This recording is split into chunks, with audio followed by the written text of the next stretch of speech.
यवतमाळ जिल्ह्यातील नवीन घडामोडी पाहण्यासाठी आजच आमचा MH29 मीडिया या चॅनलला यूट्यूबवर सबस्क्राईब करा आणि बेल आयकॉनला प्रेस करा. MH29 मीडिया, बातमी आपल्या गावाची. नमस्कार, MH29 मीडियामध्ये आपलं स्वागत आहे. आपण पाहत आहात MH29 मीडिया चॅनल.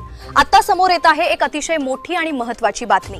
आर्णी बस स्थानकामध्ये खासगी वाहनांचा सुळसुळाट. बस स्थानक की खासगी वाहनांचा स्टँड, मोठा प्रश्न. आर्णी येथील मुख्य बस स्थानक परिसरामध्ये खासगी वाहनांची वाढती वर्दळ नागरिकांसाठी चिंतेचा विषय बनली आहे.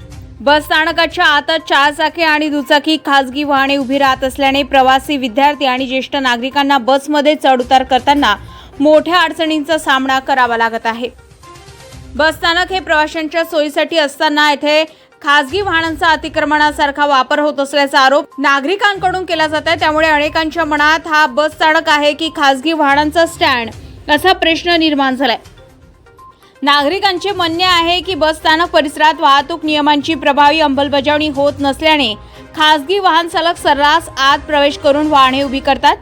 यामुळे एसटी बसच्या हालचालींनाही अडथळा निर्माण होण्याची शक्यता आहे. स्थानिक नागरिकांनी संबंधित प्रशासन, एसटी महामंडळ आणि वाहतूक पोलिसांनी या प्रकाराची तातडीने दखल घेऊन बस स्थानकात खासगी वाहनांच्या प्रवेशावर निर्बंध घालावे, तसेच नियमांचे कठोर पालन करावे अशी मागणी केली आहे. आता प्रशासन याकडे लक्ष देऊन ठोस कारवाई करते की नाही याकडे आर्णीकरांचे लक्ष लागले. MH29 मीडियासाठी इरफान रजा, प्रेषक मुनेश्वर, आर्णी.